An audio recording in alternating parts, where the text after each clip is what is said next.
Est-ce que ça t'est déjà arrivé de penser que t'étais pas influençable? Parce que c'était mon cas et je l'ai appris à mes dépens. En fait, c'est ce qu'on appelle l'illusion d'invulnérabilité. C'est-à-dire que c'est ton cerveau qui te fait croire que t'es moins susceptible d'être influencé ou manipulé par les autres et que t'es complètement indépendant dans tes choix. Et finalement, c'est quand on pense qu'on n'est pas influençable qu'on l'est le plus.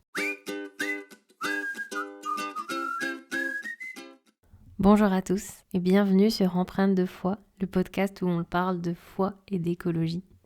Je suis Lucie, ancienne énergéticienne, et aujourd'hui j'ai envie de te parler de mon premier rendez-vous avec une médium dans lequel j'ai pensé ne pas être influençable alors que j'ai été complètement influencée par ce qu'elle m'a dit. Et ça a complètement changé ma vie à ce moment-là, pas forcément dans le meilleur sens du terme. Alors comme je te l'ai dit, à ce moment-là, je pensais pas du tout être influençable. J'étais même pas du tout dans tout ce qui est New Age, médium, énergie, tout ça. Moi, j'étais juste une petite créatrice d'accessoires zéro déchet.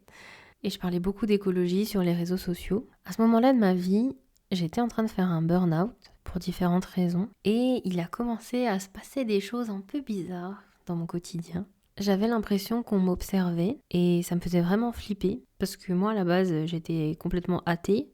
Et comme ça, du jour au lendemain, on sentir un regard permanent sur soi, c'est très perturbant. J'allais même jusqu'à dormir avec une petite lumière parce que vraiment, j'arrivais pas à dormir tellement ça me faisait peur. Et puis, je me suis dit que ça passerait, quoi. Enfin, voilà. Et sur les réseaux sociaux, j'ai commencé petit à petit, par hasard, à tomber sur des vidéos d'une personne qui parlait d'entités, qui parlait de guides, qui parlait d'énergie, de tout ça.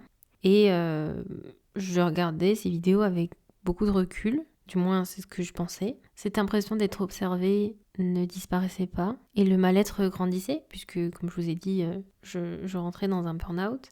Et finalement, un soir où ça n'allait pas du tout, à la base je pensais que c'était un peu une intuition. Je me suis dit, si tu vas la voir, ça ira mieux. Je me suis dit, de toute façon, j'ai pas grand-chose à perdre, je vais rien lui dire de ce qui m'arrive et je verrai bien ce qu'elle me dit.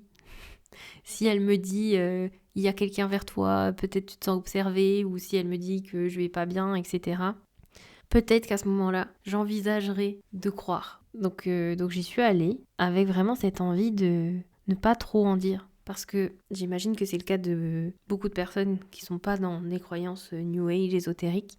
C'est de se méfier justement avec l'effet Barnum, avec toutes ces choses-là. Ne pas trop en dire, ne quasiment rien dire même, pour pas qu'on s'en serve contre nous, pour nous faire croire monts et merveilles. Et donc, je suis allée... c'était un rendez-vous en visio, et j'ai rien dit. J'ai juste dit, voilà, je sais pas trop pourquoi je suis là. Dites-moi ce que vous avez à me dire finalement, tout simplement. Et donc elle commence avec son pendule à regarder un peu tout ça et elle me dit que j'ai un guide vers moi, qu'il a un message pour moi et qu'elle voit qu'en ce moment je suis stressée et que ça va pas.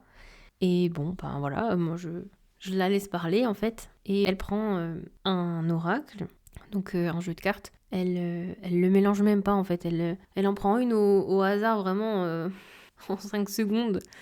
Et c'est tombé sur la carte fatigue. Et donc elle me dit, bah là, t'es fatiguée, etc. Enfin, en tout cas, c'est vraiment ce qu'elle ressentait. Donc, j'étais très surprise puisque ça confirmait pourquoi on me regardait, ça confirmait que j'allais pas bien, on va dire ça comme ça. Et finalement, ça m'a surprise. Mais j'ai vraiment très peu parlé et j'ai pas du tout parlé du fait que j'avais l'impression qu'on m'observait, etc. Parce que quel intérêt de dire ça si je veux savoir vraiment ce que ça peut être. Et si cette médium dit vrai, du coup. Donc voilà, elle commence à me dire, on va voir avec le pendule pour savoir qu'est-ce qui bloque en fait, qu'est-ce qui fait que t'es fatiguée, etc. Et elle me dit que je suis pas sur mon chemin de vie. Voilà. Elle me dit que le métier que je fais, c'est pas... Donc ça m'a énormément surpris parce que la création, c'est quelque chose que j'adore vraiment. Et l'écologie, c'est un sujet qui me passionne aussi. Donc être créatrice d'accessoires zéro déchet, ça me semblait quand même être pas trop mal. Vraiment, enfin en tout cas moi j'adorais vraiment ce métier. Même si parfois c'était un peu difficile à se lancer, même si c'était un peu difficile à lancer la machine sur les réseaux sociaux, etc. Ça a fini par petit à petit prendre et j'allais commencer à pouvoir en vivre en fait tout simplement. Et là elle me dit ça et j'étais vraiment étonnée. Donc je lui ai demandé pourquoi ça serait pas mon chemin de vie alors que je fais un métier que j'adore? Et donc elle regarde et elle me dit que l'écologie, effectivement, ça me correspond. Mais par contre, la vente, ça me correspond pas du tout. Sur son cadran, il y avait, je crois que l'écologie devait être à 95%, quelque chose comme ça, mais la vente, ça devait être 10-15%. Bon, ok. Donc j'ai dit, bah d'accord, mais alors c'est quoi mon chemin de vie? Parce que c'est bien beau de dire tout ça, mais qu'est-ce que c'est? Et donc elle regarde toujours avec son pendule et elle me dit que elle voit quelque chose dans l'énergétique, qui est un truc pour aider les autres, mais à travers vraiment cette spiritualité. Donc quand elle me dit ça, moi je suis surprise parce que je suis pas du tout là-dedans. Enfin, j'avais déjà été voir des magnétiseurs, mais c'était pour des cas spécifiques et il n'y avait pas toutes ces croyances autour finalement avec les chakras, tout ça. Je me rappelle que avant le rendez-vous, je m'étais demandé comment devenir magnétiseur. Et en fait, à ce moment-là, mon cerveau, il s'est dit, bah oui, en fait, j'ai eu cette intuition de magnétiseur. Là, elle me dit que mon chemin de vie, c'est dans l'énergétique. Bah finalement, tout ce qu'elle me dit, ça correspond à ce que je vis. À part le fait que j'aime mon métier. Mais en même temps, elle disait que c'était mon métier qui faisait que j'étais fatiguée et que j'allais pas bien, en gros. Et en fait, je me suis laissée influencer, bêtement, parce que j'avais besoin d'une bouée de sauvetage, en fait. Et je l'ai pris comme tel, finalement. Bon, ce qui a aidé, évidemment, c'est les ressentis que j'ai pu avoir avant, hein, puisque j'ai senti vraiment des yeux sur moi et ça me faisait peur au début. Aujourd'hui, je sais pourquoi ça me faisait peur, mais ça, c'est une autre histoire. Pour en revenir à ce rendez-vous, donc je suis très surprise par ce qu'elle me dit. Et donc elle me demande après si j'ai d'autres questions, etc. Et vraiment, je suis en mode, bah non, non, je sais pas là. J'ai pas les mots. J'ai même pas les mots pour expliquer parce que c'est très surprenant qu'elle ait pu me dire tout ça sans que je lui donne aucune information.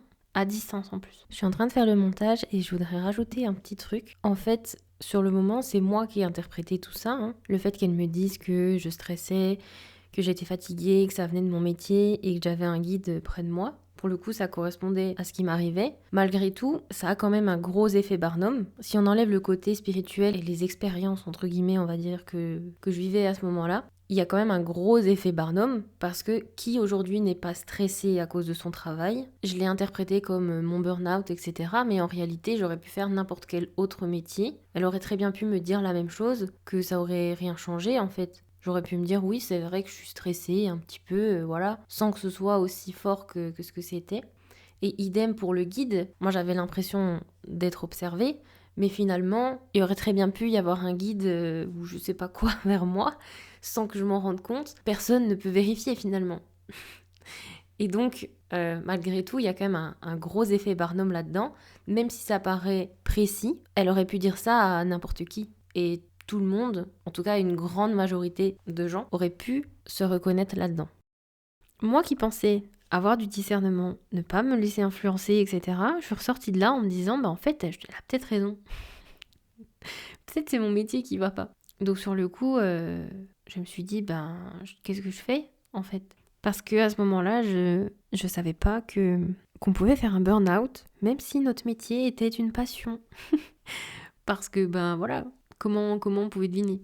Surtout qu'à ce moment-là, ce que j'aurais vraiment eu besoin, pour le coup, c'est plus d'un psy ou d'un médecin que du médium. Mais quand on est vulnérable, on se laisse facilement attraper, même si, sincèrement, cette médium, elle devait être très sincère dans sa démarche. Je dis pas du tout le contraire. Donc, je disais, moi qui étais persuadée de ne pas être influençable, bah finalement, je me suis laissée influencer. Après ce rendez-vous, ça a ouvert une porte, clairement. Une porte vers le New Age, vers l'invisible. Après, on commence à voir des signes partout.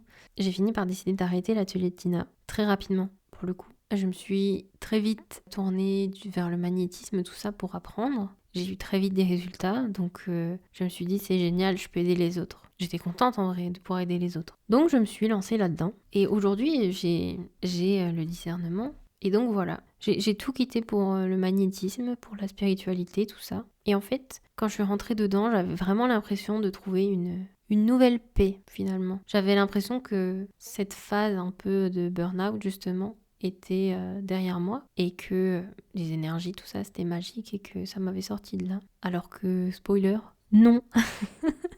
J'en rigole aujourd'hui parce que je suis sortie de tout ça. Alléluia. De mémoire, ça fait presque 1 an que j'ai pas fait de séance de magnétisme, mais j'ai le discernement depuis le mois d'août. Je vous raconterai un peu ce qui s'est passé.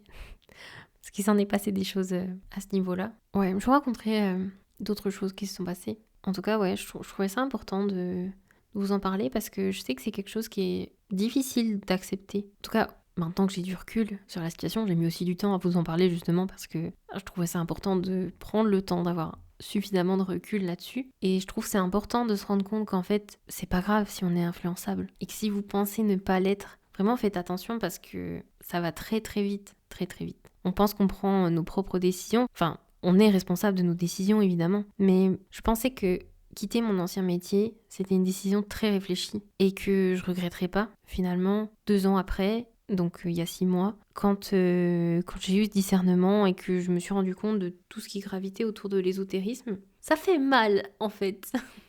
On va pas se mentir. J'ai vraiment eu du mal en fait d'avaler le fait que j'ai arrêté ce métier parce que c'était vraiment quelque chose que j'aimais. Enfin bon, si je comprends en vrai, j'ai beaucoup d'amour d'ailleurs envers l'ancienne moi qui cherchait juste une solution pour sortir de... Je vous raconte ça en totale vulnérabilité, mais dans un sens, je sais que ça peut vous aider à prendre du recul là-dessus, même si je sais aussi que si à ce moment-là j'avais vu ce podcast, j'aurais peut-être pas forcément écouté, parce que je pensais vraiment que c'était très précis ce qu'elle me disait. Et c'est ça qui est un peu dangereux dans un sens, parce que quand on est vulnérable, on n'est pas capable en fait de se rendre compte de ça. Je suis pas là pour vous dire que les médiums c'est n'importe quoi et qu'il faut pas les croire. Moi-même, j'ai déjà interprété des cartes, etc. Chose que je ne fais plus du tout aujourd'hui. Je vous invite seulement, en fait, à travers ce podcast, de prendre du recul sur certaines choses parce que ça peut avoir vraiment un gros impact sur nos vies. Et même si ça a été difficile pour moi d'accepter le choix que j'ai fait, parce que 2 ans après, j'ai ouvert les yeux là-dessus, je suis quand même contente d'être sortie de ça. Là, je vous parle de médium, mais je suis sortie de toute la sphère New Age. Et je vous en parlerai dans d'autres épisodes. Donc, je suis sortie de tout ça. Et réellement, ça fait du bien, en fait. Ça fait du bien d'avoir ce recul et pouvoir expliquer ce recul en toute bienveillance pour que certaines personnes, si elles sont dans le même cas que moi à ce moment-là, puissent avoir un peu plus de discernement, essayer de réfléchir vraiment à cet effet Barnum. Moi, je pensais vraiment que l'effet Barnum, c'était quelque chose de très général. Au final, ce qu'elle m'a dit, c'était très général, mais ça collait tellement avec ce qui m'arrivait que je ne l'ai pas vu. Dites-moi dans les commentaires si vous êtes déjà allé voir des médiums, ce que ça vous a apporté, si vous avez pris du recul sur la séance et que finalement vous vous rendez compte de la même chose que moi ou pas du tout. Je suis curieuse de savoir justement ce que vous en pensez en commentaire. En tout cas, il y a quelque chose qui s'est passé après le rendez-vous et je pense que c'est quelque chose qui nous fait plonger encore plus facilement dans tout ce qui est ésotérisme et New Age. C'est que sans m'en rendre compte, j'ai commencé à avoir des signes partout, des heures miroirs, des synchronicités, etc. Et finalement, ces signes, ça nous maintient là-dedans et ça nous maintient hors de la réalité dans un sens. C'est un peu aussi comme la carotte au bout du bâton qui nous fait avancer là-dedans, mais on n'atteint jamais le but finalement. Enfin bref, ça, je pense que je vous en parlerai dans le prochain épisode. En attendant, je vous souhaite une très belle soirée, une très belle journée en fonction de quand est-ce que vous écoutez ce podcast. Et je vous dis à très vite.